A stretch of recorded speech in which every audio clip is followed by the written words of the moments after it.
Good morning बच्चों, क्या Lakkam memorial CBSE school Mudhol आपको स्वागत करता है। बच्चों, पिछले कक्षा में हम तो बाल राम कथा किताब में अवधपुरी में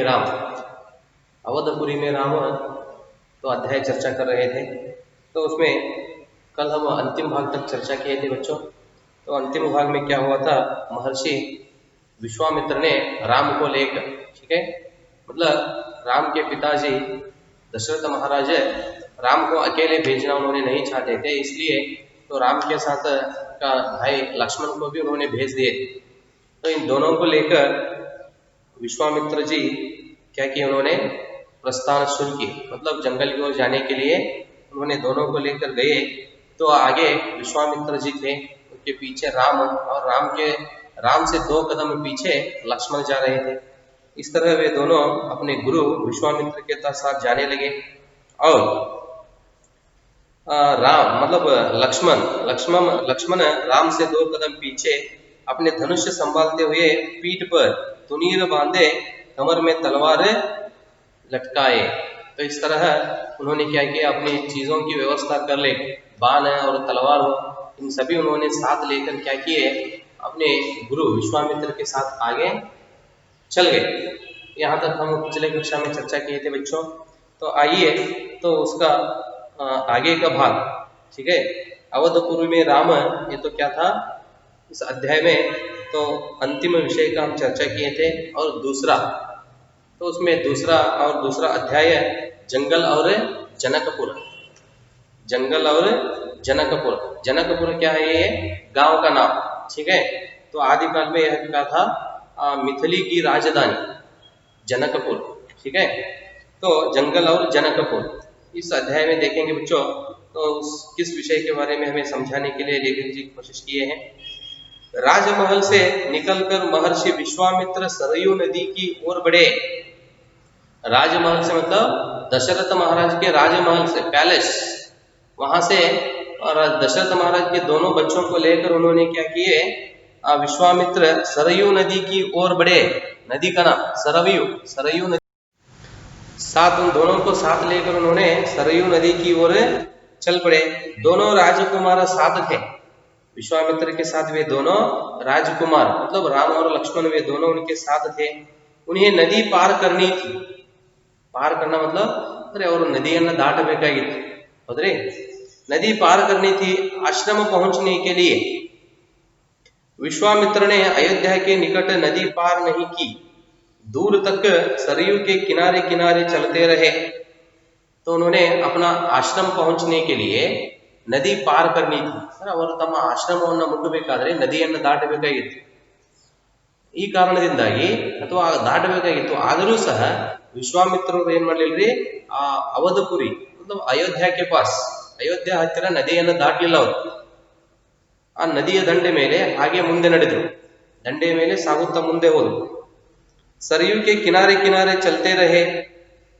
दक्षिणी तट पर, उसी तट पर जिस पर अयोध्या नगरी थी, देखो दक्षिणी की तट पर, तट मतलब किनारे, दक्षिणी के किनारे मतलब दक्षिणी के तट पर वे क्या किए, आगे चल गए।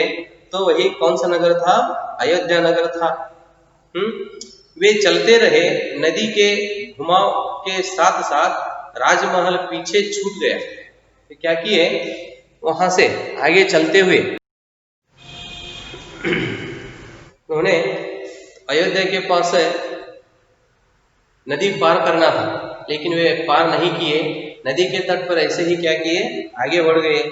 देख लो क्या कहते हैं आगे, उसी तट पर जिस पर अयोध्या नगरी थी, वे चलते रहे, नदी के घुमाव के साथ साथ राजमहल पीछे छूट गए। देखो क्या हुआ, इन्होंने वे नदी के तट पर ऐसे ही घूमते घूमते मतलब चलते चलते आगे बढ़ गए।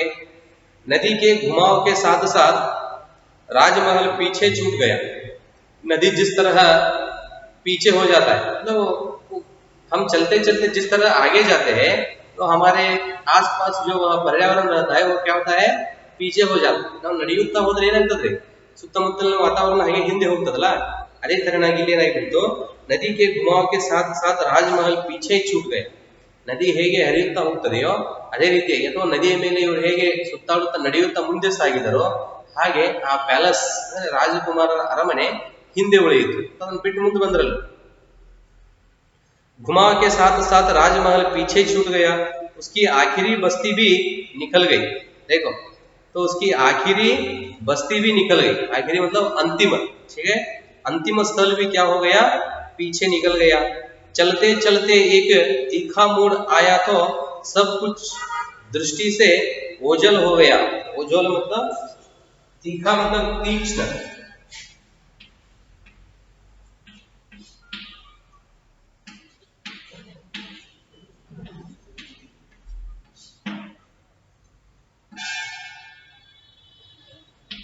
ओझल,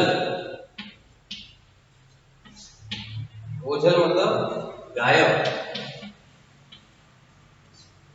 देखो, चलते चलते एक तीक्ष्ण मोड़ लिया। देखो उन्होंने क्या किए, आगे चलते चलते पीछे एक मुड़ कर देख दे, तीखा मोड़ आया तो सब कुछ दृष्टि से ओझल हो गए, गायब। अब हम पाठशाला से घर जाने के लिए तैयार होते हैं, उदाहरण के लिए बोल रहा हूँ, घर जाने के लिए तैयार हुए तो कुछ दूर जाने के बाद हम पीछे मुड़ते तो पाठशाला उधर ही रहता है क्या? नहीं, वो तो आंखों से गायब हो जाता। ಅಂದ್ರೆ ಅದನ್ನ ವಸ್ತುವನ್ನ ಬಿಟ್ಟು ನಾವು ಬಹಳ ದೂರ ಬಂದ್ಬಿಟ್ಟಿರ್ತೀವಿ. ಅದನ್ನ ಉದಾಹರಣೆ ಹೇಳಿದ್ದೇನೆ, ಶಾಲೆಯಿಂದ ಮನೆಗೆ ಸಾಯಂಕಾಲ ಹೊರಡುವಾಗ ಹಾಗೆ ಬಸ್ ನಮ್ಗೆ ದೂರ ಹೋಗ್ತದ್ರಿ, ಮುಂದೆ ಹೋಗ್ತದೆ, ನಾವು ಕಿಟಕಿಯಲ್ಲಿ ನೋಡಿರ್ತೀವಿ ಸ್ಕೂಲ್ ಕಾಣಿಸ್ತಾ ಇರ್ತದೆ, ಒಂದ್ ಸ್ವಲ್ಪ ದೂರ ಹೋದ್ಮೇಲೆ ಹೊಳ್ಳಿ ನೋಡಿದ್ರೆ ಸ್ಕೂಲ್ ಗಾಯಬ್ ಆಗ್ಯದ ಅಂತ ಹೇಳಂಗಿಲ್ಲ, ಅದನ್ನ ಬಿಟ್ಟು ನಾವು ಮುಂದ್ಗಡೆ ಏನ್ ಮಾಡಿದೀವಿ, ದಾರಿಯನ್ನ ಕ್ರಮಿಸಿದ್ದೇವೆ। तो उसी तरह इधर क्या हो गया, तो राजमहल से जब उन्होंने आगे जाने के लिए शुरू किए तो कुछ दूर होने के बाद उन्होंने पीछे देखे तो पूरा गायब हो गया, मतलब उससे उन्होंने बहुत दूर तक आ गए थे। राम और लक्ष्मण ने एक बार भी पीछे मुड़कर नहीं देखा। तो विश्वामित्र जी, गुरु विश्वामित्र जी इस तरह देखे, पीछे मुड़कर उन्होंने देख रहे थे, लेकिन राम और लक्ष्मण ये दोनों एक बार भी पीछे मुड़कर नहीं देखा। उनके मन में दुखित भाव नहीं था, हम माता पिताओं को और हमारा वह राजमहल छोड़कर जा रहे हैं, तो इस तरह दुखित भाव मन में नहीं था, ठीक है। विश्वामित्र मुड़कर देख रहे थे पीछे, लेकिन वे दोनों एक बार भी पीछे मुड़कर नहीं देखा। उनकी नजर सामने थी, नजर मतलब दृष्टि, ठीक है। उन्होंने या उन दोनों बच्चों का नजर कहाँ उन्होंने जा रहे थे उस पर था, ठीक है, सामने थी। महर्षि विश्वामित्र के सधे कदमों की ओर सूरज की चमक धीमी पड़ने लगी। देखो विश्वामित्र के सधे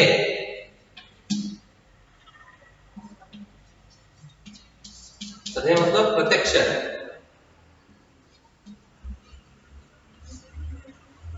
तो गुरु के कदमों पर इन्होंने चल रहे थे, गुरु के साथ ही गुरु के पीछे पीछे चल रहे थे दोनों।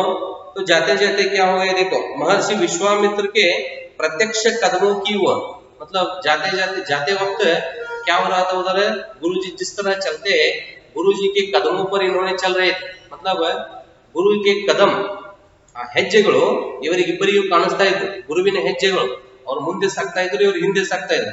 ಬರುತ್ತಾ ಏನಾಯ್ತು ಅಂತಂದ್ರೆ ಅಲ್ಲಿ ಏನ್ ಹೇಳ್ತಾರೆ ಅವರು, सधे कदमों की ओर सूरज की, विश्वामित्र के सधे कदमों की ओर, वे दोनों गुरु के पीछे पीछे चल रहे थे, मतलब उन दोनों बच्चों का नजर सामने था, आगे आगे मतलब किस पर, गुरु के सधे कदमों की ओर, मतलब ಅಂದ್ರೆ ಗುರುವಿನ ಪ್ರತ್ಯಕ್ಷ ಹೆಜ್ಜೆಗಳ ಮೇಲೆ ಇವರ ಲಕ್ಷ್ಯ ಇತ್ತು, ಇವರ ನಜರ್ ಅಂದ್ರೆ ದೃಷ್ಟಿ ಇತ್ತು। ಗುರು ಆಗಾಗ ಹಿಂದೆ ತಿರುಗಿ ನೋಡ್ತಾ ಇದ್ರು, ಬಟ್ ಈ ಇಬ್ಬರು ಮಕ್ಕಳು ಒಂದು ಸಲ ಏನ್ ಮಾಡಲಿಲ್ಲ, ಹಿಂದೆ ತಿರುಗಿ ನೋಡಲಿಲ್ಲ, ಅವರ ದೃಷ್ಟಿ ಕೇವಲ ಗುರುವಿನ ಹೆಜ್ಜೆಗಳ ಮೇಲಿತ್ತು। कदमों की ओर सूरज की चमक धीमी पड़ने लगी, चमक मतलब सूरज की किरणें कम होने लगी। इसका अर्थ होता है कि समय संध्या काल हो गया, ಸಾಯಂಕಾಲ ಆಗಲಿ ಪ್ರಾರಂಭಿಸಿತು, ಸೂರ್ಯನ ಬೆಳಕು ಕಡಿಮೆ ಆಗಲು ಅಥವಾ ಬೆಳಕಿನ ಪ್ರಖರ ಕಡಿಮೆ ಆಗಲು ಪ್ರಾರಂಭಿಸಿದರೆ ನಾವೇನ್ ಅನ್ಕೋತೀವ್ರಿ, ಸಾಯಂಕಾಲ ಹೊತ್ತಾಯಿತು। सूरज की चमक धीमी पड़ने लगी, शाम होने को आई, ठीक है, इवनिंग, शाम होने को आई, राजकुमारों के चेहरों पर थकान का कोई चिन्ह नहीं था। तो उन्होंने राजमहल छोड़कर वहां से चलते चलते आ रहे हैं, ठीक है। शाम ढलने लगा, सूरज की गर्मी, सूरज की किरणें कम होने लगे, ठीक है। तो पर्यावरण में संध्या काल ढलने लगा। तो उस समय भी शाम तक उन्होंने चलते आ रहे थे, फिर भी दोनों राजकुमारों के चेहरे पर, चेहरा मतलब फेस, चेहरे पर थकान का कोई चिन्ह न था।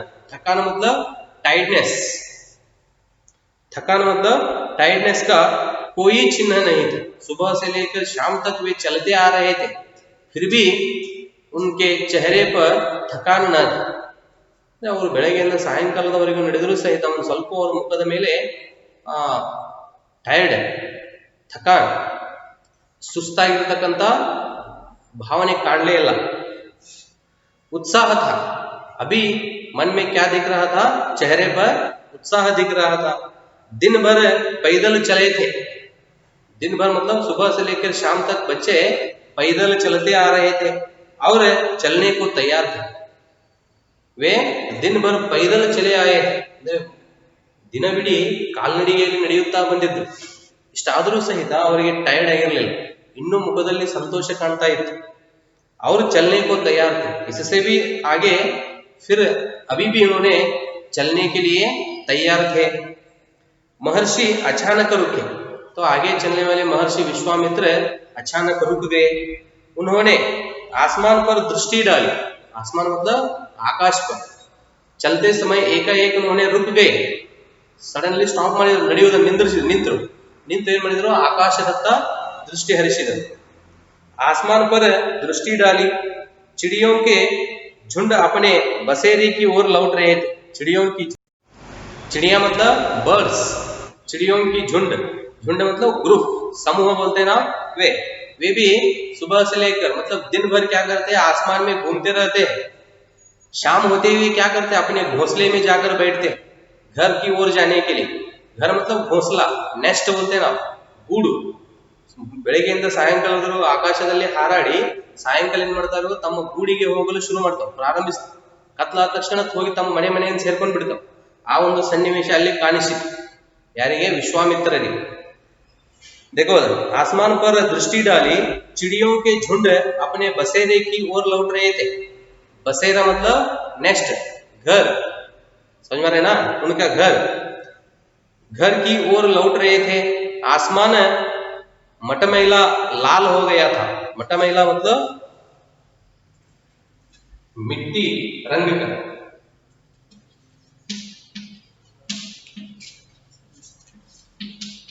मिट्टी का रंग,